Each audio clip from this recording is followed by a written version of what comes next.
A gente tenta achar desculpas ou culpados para as nossas tristezas.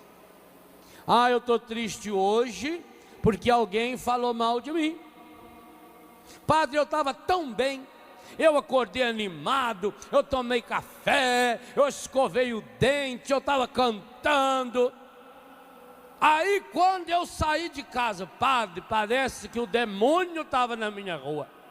Pois foi pôr eu o pé na rua, padre. Eu dei de cara com a vizinha minha. E ela me estragou o dia. Padre, aquela mulher, eu não gosto de falar dos outros, mas vou falar para o senhor, porque o senhor é padre. Aquela mulher tem o dom de estragar a vida da gente. Padre, só dela olhar em mim eu já fico com raiva. E quando ela fala, então, ela é muito chata. Parece que ela nasceu com o dom de atazanar a vida da gente. Pois foi ver aquele tribufu e o meu dia acabou. Eu fiquei triste. Mas que poder tem essa senhora de só olhar para você tirar a sua alegria? Sinal que a sua alegria é muito fraquinha. Sabe por que a gente fica triste quando alguém fala alguma coisa da gente? Porque aquilo que a pessoa falou era verdade. Ah, minha Nossa Senhora. Senão não dói. Amar é se diminuir para que o outro jamais se sinta pequeno. Um casal vivia o sacramento do matrimônio muito bem. Eles se amavam muito. 20 anos de casado. Um belo dia, o marido trabalhando na casinha lá fora, a esposa na cozinha, e deu um problema qualquer e pegou fogo na casa. Um incêndio violento. O marido desesperado, berrando, não conseguia entrar na cozinha. A esposa no meio daquela labareda toda, berrando, desesperada, urrando de dor. Os vizinhos chamaram o bombeiro. Os bombeiros chegaram rapidamente, mas o fogo foi terrível. Casa de madeira. Levaram a mulher com vida para o hospital e levaram o marido também para o hospital. Que tristeza. Quando foram até o quarto que estava o marido, ele tinha se ferido um pouco, queimou um pouco o cabelo, mas disseram para ele: nós conseguimos salvar sua esposa. Só que, infelizmente, o estrago que o fogo fez nela é irreparável, ela é irreconhecível. Da cintura para cima, ela é um engruvinhado de carne. A boca ficou totalmente deformada, o olho, perdeu um pedaço do nariz, a orelha. Vai ser muito difícil a gente ajudar essa mulher a retomar a vida. E quando terminou de falar isso, ele com voz bem baixinha falou: eu também sofri muito com esse fogo. E eu não sei como, talvez esse fogo que pegou no meu cabelo tenha me deixado completamente cego. Eu precisaria de um óculos especial. Então foram avisar a esposa dele: você está viva, louve a Deus, você se queimou, mas seu marido também está vivo, só que ele ficou cego. Não tem importância, eles se amavam muito. Foram para casa. Ela quase não saía de casa. Ela ficou completamente deformada. E ele sempre com óculos escuros, o cabelo depois cresceu um pouco, puxava para frente, com a bengalinha dentro de casa. Os dois acabaram se aposentando, ganharam lá uma casinha que as pessoas na hora da desgraça ficam com pena. 17 anos ainda viveram juntos, quando ela veio a falecer. E qual não foi a surpresa para os amigos, os parentes, os vizinhos, quando no dia do velório ele está sem óculos e sem bengala. Ele não tinha ficado cego. Mas ele sabia que aquela esposa jamais conseguiria sentir-se verdadeiramente amada se soubesse que ele estava enxergando a sua deformidade. Amar é isso. Amar é ter coragem de fazer-se de cego para que o outro... Quando Jesus falou que a fé remove montanhas, Jesus está dizendo que faz sair a montanha. Jesus está dizendo que a fé dá força para você ultrapassar a montanha, ultrapassar o obstáculo. A fé me impulsiona. É a certeza a respeito daquilo que não se vê. A fé faz com que eu enxergue o que está atrás dessa montanha. Ela é uma certeza que fundamenta a minha esperança. Eu sei que vai melhorar. Eu estou passando por uma situação difícil, eu estou passando por uma situação de miséria, eu estou passando por um momento de desgaste, mas eu sei, a minha fé me ilumina lá na frente, e é isso que vai dando esperança e força. Por isso, eu vou deixar como tarefa para você ler o capítulo 11 inteirinho dos Hebreus. É lindo.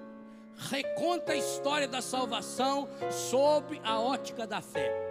O autor sagrado aí pegou uma lanterninha e foi jogando no Antigo Testamento, e como ele diz aí, ele queria fazer isso com todos os personagens, mas não tinha espaço para fazer. Ele pegou a lanterna da fé e foi lá desde Abraão. Abraão é o grande pai da fé, o homem mais citado na Bíblia inteira como modelo de fé, porque acreditou, esperou contra toda esperança. Que coisa espetacular São Paulo nos fala. Ou aquele texto que o padre Jonas usou ontem aqui, Romanos 5:1, justificados pois pela fé que nós temos em Jesus Cristo. A esperança não decepciona, o amor de Deus foi derramado em nossos corações. Aquilo que São Paulo fala aos Gálatas. Então, Paulo, o autor sagrado dos Hebreus, pegou a lanterna e foi iluminando o Antigo Testamento. Então o capítulo 11 inteirinho vai dando os modelos de fé, de modo especial Abraão, Moisés, e aí vai se Raabe, a meretriz. É a história dos dois vasos. Tinha um homem que ele vendia água, buscava água e levava água para o rei. Então ele tinha uma mula, uma cangalha, com jacá é aquele balaio grande, e dentro do jacá ele tinha dois vasos grandes. Então ele ia com a mangueira lá embaixo, descia lá e enchia os dois vasos. Depois ele ia com a mula pelo caminho, ia lá e vendia por litro a água. E assim todo dia ele fazia. Andava 3 ou 4 quilômetros. Mas ele não sabia que os vasos têm o dom de falar. E um daqueles vasos, ele era rachado até a metade. E aquele vaso tinha um complexo de inferioridade, porque o outro vaso todo dia fazia questão de dizer para ele: quantos litros você conseguiu levar? E enquanto aquele vaso que era inteiro levava 100 litros de água, cada litro R$1 que fosse, R$100. Aquele outro vaso que tinha uma rachadura do lado levava 60, 50 litros. E todo dia o dono do vaso enchia os dois.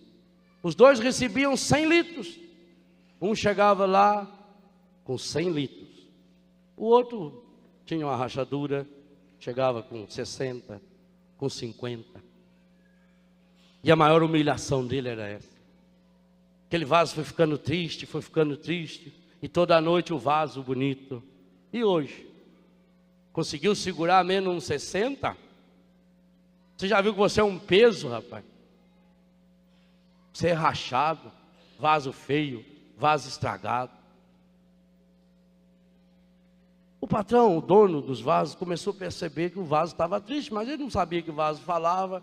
Um dia ele pôs a mão no vaso e pensou em voz alta, e o vaso escuta pensamento. Tem um anjo que cuida desses departamentos. Ele pensou: por que esse vaso está com essa cara triste? E o vaso aproveitou e falou: eu sou um vaso estragado, eu sou um vaso rachado, Eu não sei porque que o Senhor ainda está comigo até hoje. Toda noite eu tenho que escutar o outro colega lá, o vazão chique, o vazão carismático, aquele vazão que leva sempre 100. E eu fico pensando, por que que o Senhor não me joga fora? O dono dos vasos disse: amanhã, quando nós formos buscar água, eu queria que você, ao invés de ficar com a cabeça baixa como você fica, olhando para si mesmo, que você desse uma olhadinha em volta na estrada. E aquele dia ele percebeu. A estrada, aquele caminho difícil, o lado dele era cheio de flores. O lado do outro era seco. E quando chegou lá em cima, que ele vendeu, o patrão vendeu a água e esvaziou, ele foi agradecer o patrão. Porque o patrão, percebendo que ele tinha essa rachadura e que ele vinha vazando água pelo caminho afora, aproveitou para ir semeando flores e plantas. E enquanto ele ia, levando o que ele conseguia, ia regando cada dia o seu caminho. E o lado do seu caminho era florido, o lado do outro era seco.